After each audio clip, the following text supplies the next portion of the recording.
Morning, my lovely sunshiners. How good are you at forgiving yourself? Forgiving yourself for things that you might have done. Forgiving yourself for things that you might have done to other people.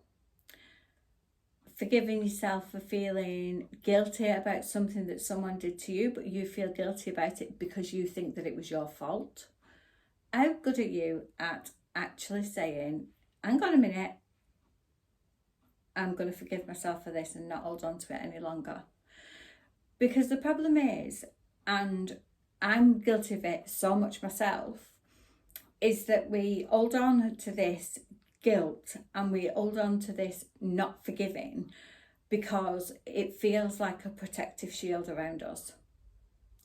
And I know that sounds like, well, why would you put something negative onto yourself to make it so that you're protected from it? But if you keep hold of it and you keep yourself surrounded by it, then you've always got a reason to feel down about it. So that if somebody says to you, well, what's the matter with you? Oh, well, this happened and, you know, I can't forgive myself for it, or I can't forgive them for it, you know, and you hold on to it, and then that sort of puts a protective shield around you. But that protective shield isn't actually protecting you at all. It's keeping you caged. So, you know, you have to learn to forgive and forget. And forgiving ourselves is a really, really difficult thing to do because we are so hard on ourselves all the time and we never think about our own forgiveness. You know, say you got up one morning and you thought, oh, I'm going to do this today. You know, I'm going to start working on my diet and I'm going to be really good. And then all week you're really good with it. And then on the Saturday comes and you think, I'm going to have a glass of wine. I'm going to have a bag of crisp. I might even have a couple of Quality Street. And then Monday morning comes when you think, well, it's Monday, start of a new week, I'll restart my diet again. You are then so racked with guilt because you had that glass of wine, because you had that couple of Quality Street, because you had that bag of crisp, and you punish yourself. And while you're punishing yourself, you are not following what you wanted to do because you keep playing the loop of punishing yourself over and over again. So this is just a bit about forgiving yourself and, you know, finding a way of just saying sorry to yourself sometimes. So how long do you hold on to your mess ups? If you're still cringing about a mistake that you made when you was in primary school, then this is a good thing for you to be doing. Holding on to shame or guilt feels really horrible. But if you want to move on from it, you have to learn to forgive your slip-ups, even the ones that happened years and years ago. And this is what we can do to help us to get past these little slip-ups and stuff. So admit to it. That is a big one because a lot of the time we won't want to admit that we slipped up, we made a mistake. We don't want to do that because we don't want to feel that we have done something wrong. So we admit to it. You can't forgive yourself unless you know what you're forgiving yourself for, which is true. If you don't know what you've done wrong, or you can't see that in your own mind's eye what you've done wrong, how can you ever forgive yourself for it? Try putting it into clear words. If you can't, then use a sign or write it down. I'm a massive believer in writing things down, so write it down and just sit and journal on it a little bit. If for any reason you can't find it or figure it out, then that's usually a case that it's a deeper seated problem and you might have to dig a lot deeper. Then I want you to, once you've got what it is that you want to forgive yourself for, I want you to find something that you can take away from that mistake, because there's always lessons to be learned, or, you know, there's always something that you can take away from that mistake. So see if there's something that you can appreciate from the past situation, you know, a lesson of some sort. an idea of how to do things differently, maybe just an opportunity to practice resilience.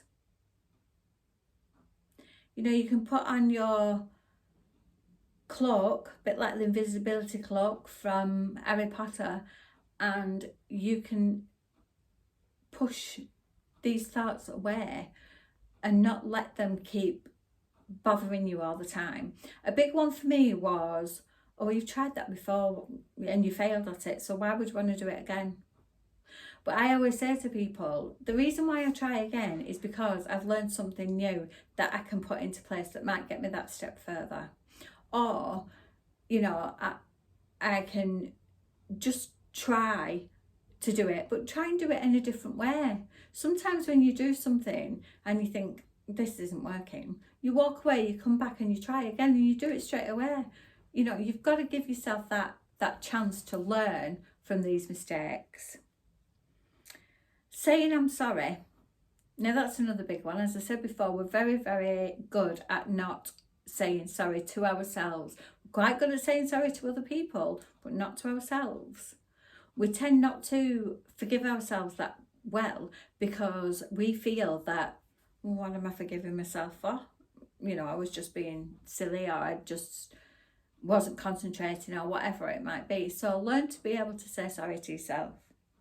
If you're holding on to something that perhaps has happened with another person and you feel that you feel guilty about it, but there's nothing you can do about it now, you can say you're sorry to that person, even though you're not saying it to them in person. And like for me, I had a big fallout with my mum, and unfortunately that never got resolved, and I haven't spoken to my mum for nearly 5 years now. But I forgave myself for what I said to her, and I forgave her for what she said to me. Even though she might never hear that, I've done it so that I can move on with my life, because otherwise I was just staying stuck at the point of repeating and playing it and rewinding it and playing it again over and over in my mind. So it was time I thought about it, said sorry, and moved on. And this is what this little bit is about. If you've done something to hurt another person, saying sorry can help you move on. Take action to make amends. This is important whether they've forgiven you or not. You know, even if they don't forgive you or they won't forgive you. I mean, my mum will hold on to a grudge forever. I don't hold on to grudges. It's just pointless, to be honest. But I don't want to approach her to speak to her again because I'm bothered that she might just be horrible with me, and then it puts me right back into square one. So I'd rather just stay as I am. But that's not to say that you don't forgive that person in your heart and in your mind. And then you have to forgive yourself, because as I said to you before, forgiving yourself is so difficult to do because we never do it. We're so hard on ourselves, and we're such a massive critic on ourselves as well. So how does forgiving yourself feel? Think about how your body would feel if you forgive yourself. Take a few breaths and imagine that feeling. It can be hard to do, so don't be hard on yourself if you feel like, I don't want to forgive at the moment, or I can't forgive myself for doing that right at this moment in time. That's fine. Just don't let it control your life and make you feel that, you know, you just don't want to forgive people or forgive yourself. Because forgiveness is a process. So don't worry if you're not there yet. Try repeating to yourself, I'm working on forgiving myself.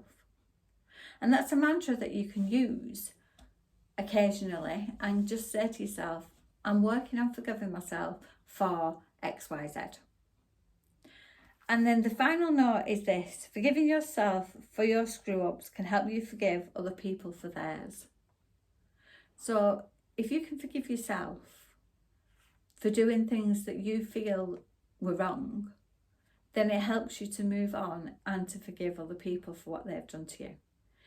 Because holding on to something that you feel was an injustice only hurts you, it doesn't hurt them. So give that a go and see how you get on with it. And as always, I'm always here if you need any help at all. Bye for now.